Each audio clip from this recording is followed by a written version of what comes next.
Hey there, comic book fans. It's Rusty again with Collector Auctions, and I'm in the car headed to Third Eye Comics in Annapolis, Maryland for another new comic book day. Now, we got some pretty good covers, pretty good books coming out this week, some number ones that are coming out. And like normal with a new comic book day for me, I use Third Eye Comics as my primary source of picking up books on this day for the books that I didn't pre-order 2 to 3 months ago with my subscription service. Well, that's the same case today. There are definitely some books that were not on my radar back then, and I want to pick them up. And there were some regular issue covers, and there's some variant covers as well. So I'm going to go down. We'll take some footage of inside the store of the new comic books, like I normally do on these new comic book days. And then I'll come back to the house and I will show off everything that I pick up once I get everything bagged and boarded. So stay tuned and I'll be right back.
All right, guys, I just finished up at Third Eye Comics here in Annapolis, Maryland. Had a great time like I normally do.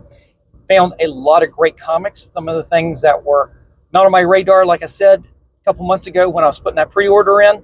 Plus, I found some things that weren't even on my radar this morning before I came in to pick up the new comics. So, got some great books. I'm going to go home now. I'll bag and board everything, and we'll sit down and do a little show and tell. So stay tuned, and I'll be right back. A little longer than a few minutes later. All right, everybody, I made it back home, bagged and boarded all the new comics, so let's just get right into it. So as I was saying on the drive there were a lot of great covers that came out this week, and that goes to show you what's going on right here with the comics these days. I'm talking about the covers.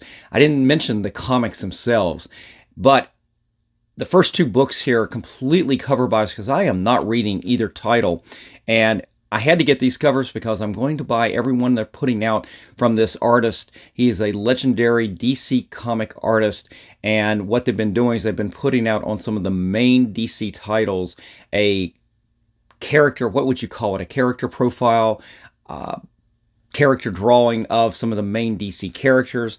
And of course, I'm talking about Jose Luis Garcia Lopez. And this week, literally 2 titles came out. The current issue of Superman, what issue is this? That's funny. I don't even know.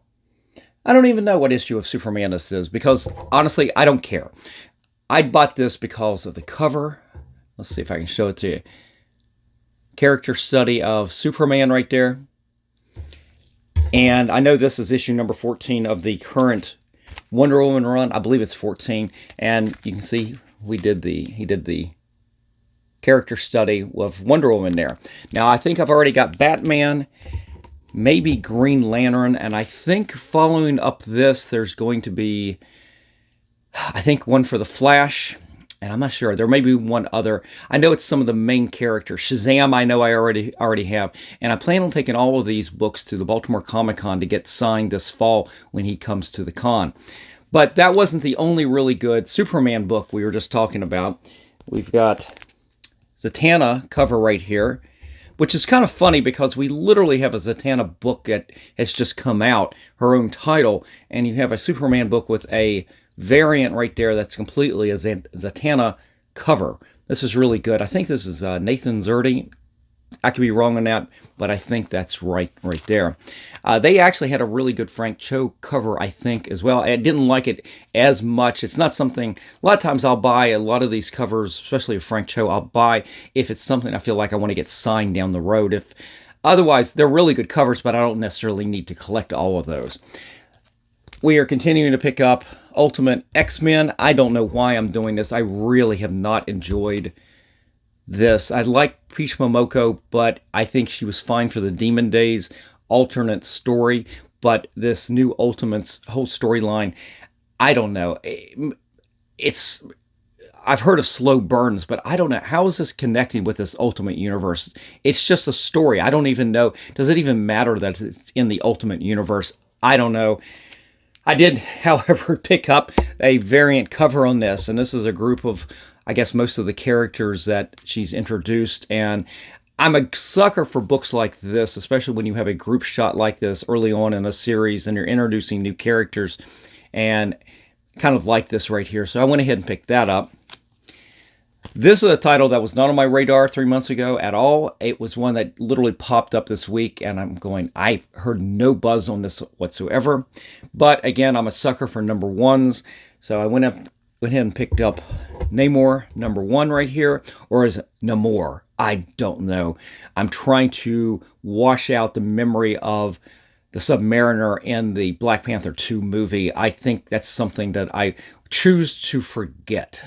I'll have to go to Gravity Falls. There's the device that they use in Gravity Falls.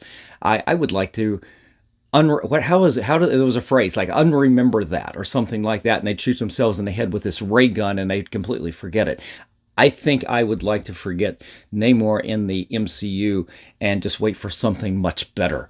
But I went ahead and picked up this title. It was an intriguing cover right there. I kind of thumbed through the art. I don't think I'm much of a fan of the art in there itself, but it's a number 1. I picked it up. All right, let's put these down. I did pick up the new number 1 for Daredevil Woman Without Fear. Of course, that is Elektra, and that's a cool fight scene with crossbones. Don't know if this is a title I will continue with, but I went ahead, again, another sucker for a number 1, so I just went ahead and picked that up. They had some pretty cool variants, but nothing that really jumped out and said, hey, buy me. So I picked up just the regular cover on that. Over with DC, something I hadn't pre-ordered previously, but I did enjoy the Dark Knights of Steel maxi series, and this is a continuation of all of that, called All Winter. And I believe, if I've read the previews on this right, this is Deathstroke in the medieval time. I guess that's what that is. We'll take a read of this and see if I enjoy that. And I did pick up the variant cover to Catwoman. What issue is this? 67, but it's a cover by, guys. Completely cover by. Pablo Villalobos, I think, that's the artist. Again, he's crushing these covers, especially the female characters recently. I think he has done more to selling books at DC over the last few months for me than any other artist. His covers of some of the women, the Birds of Prey I've picked up, Poison Ivy, very good. It reminds me a little bit of Adam Hughes, but just absolutely beautiful covers, so I went ahead and picked that one up. So for the independents I picked up, I did pick up the big book of the week, really, I guess, was this right here, Witchblade #1 from Image. I thought that Mark Silvestri might have worked on this, judging by the art, but I don't recognize any of that. You take a quick look there at the cover. I'm not really sure. Yep. Yeah, no wonder it is Mark Silvestri cover, so that makes complete sense right there. But I don't think he did the interior work at all. They'd had some nice variant covers, but nothing that jumped out again. So I picked up a regular issue of #1 on that. Let's set these down. I did pick up issue #4. I had contemplated dropping some of the Ghost Machine books, but to be honest with you, yeah, they're not the characters that you've grown up with for the last 50 years, and brand new and everything. But the quality of these books, from Red Coat to Rook to what's the first one? Oh my God, the one with Gary Frank. What's the one? Geiger. Sorry, I was blanking. All these books, the quality is fantastic. And even though I contemplated dropping this, and that's why I hadn't pre-ordered Red Coat, I was trying to cut back on some of that pre-order, and then I got to the store and I'm going, no, I kind of still want to keep with this title and see where it's going. I'm intrigued with this. I'm still reading this, and that's what I find with a lot of those books is like, I'm not even going to bother reading Superman or Wonder Woman at this point. I'm not interested in it. But these books from Ghost Machine, at least they're beautiful books. The art's fantastic, but I'm still reading them. And that's key. And we just mentioned that a little bit ago. Buying covers is what a lot of us are only doing. Actually reading comics. What a novelty, right? But again, I guess a lot of us are collectors at heart. So we pick up a lot of different things. And that continues with picking up issue #1 from Dynamite. We've got Powerpuff Girls #1. They have a lot of variant covers on this. I swear to God, every one of them, it's the same thing. I don't see any art difference. It's just different pictures of the same characters drawn the exact same way. And I don't know. I have to go through and see if there's some other variations. I mean, for example, when you have variant of Usagi Yojimbo, everybody doesn't draw Usagi just like Stan Sakai. They do their own rendition of it, and they're beautiful. I would have liked to have seen artist renditions of the Powerpuff Girls differently than just drawn like they are in the cartoon. So, but I picked up a #1 of that. Again, a sucker for a #1. And that was it. That was it for the new comics this week. But when I go to Third Eye Comics, they have a huge new back issue wall. And what I mean by that is they have one wall for just the new comics, and that's what I showed you today. All the filming today came from the new comic books this week wall. But then they have a wall that is 4 times as long. And what they'll do is they'll transfer, after this week, they will transfer all those new comics over to this longer wall, and they'll work them into the system. And they'll keep new issues, cover price issues. They're unbagged and boarded. They're just like they are on the new comic book wall. And they will keep them up there. I mean, I've seen some cases where books go back 1 or sometimes even 2 years, depending on the title. And you can go back there and look through the most current back issues of those before they actually get bagged and boarded and put into the back issue bins.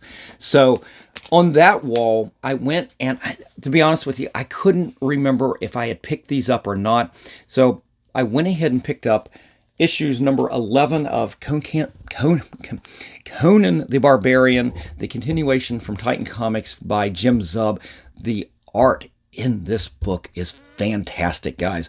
I mean, it is so John Buscema-like that I honestly think that they're lifting art from 40 years ago from the original John Buscema comics with Roy Thomas. And just absolutely, I love this. And I think it's only gotten better since the first issue has come out. I really enjoyed Jim Zub on this book. I got a chance to meet him when a couple years ago now, I guess it was 2 free comic book days ago, Third Eye brought Jim Zub in for that day to sign the Conan the Barbarian free comic book that came out right before issue number 1 came out. And I remember I wasn't going to bother to go get it signed or anything, but I picked up that book and I'm thumbing through it and I'm going, holy shit, this is really good. The art's fantastic. And I'm like, well, I'm going to go over and get him to sign this. And I talked to him a few minutes and he said, yeah, they really were channeling the old Conan Marvel books with John Buscema a lot. And then I picked up this. This is one that I couldn't find when I was on the road for New Comic Book Day. This is this might be the last issue in the series right now. It's issue number 12. Judging by the last page, I don't know if it's going to continue or they're going to restart and have a new storyline in a new book. I think they're going to do that and they'll start a new storyline and just restart the whole series. But this was a book when I was on the road down in Roanoke, Virginia at a couple of LCSs. I couldn't find. They did not go deep on Conan down there and do a lot of pre-order. So I could not find this book when I was down there. But Third Eye had it still on the stand, so I went ahead and picked up this issue as well. So I was happy. That's what I mean by you can go to Third Eye and pick up a lot of recent new comics real easy. And they had Conan, and I think this completes the series for me at this point. But guys, that is it for today. Thank you for joining me. Hope you enjoyed this kind of content. If you do, definitely give me a like, slap the subscribe, and click on that notification bell so you guys don't miss out on any of the content that I put out each and every week, Mondays and Fridays at 10 a.m. with pop-up shows on Wednesdays as well. I'm trying to go through some of the catalog of some of the shows I've been taping and get them out a little bit sooner. So I'm putting out extra shows on Wednesdays on New Comic Book Day. So definitely check out those shows. If you hit that notification bell, you'll see when any of these pop-up shows come up as well. So I don't want you to miss out on anything. But definitely leave me a comment in the comment section today. Let me know what you think of the new comics I picked up this week. I'd love to hear from you. All right, guys, I'm out of here. I will see you for the next show. And remember, every comic has a story.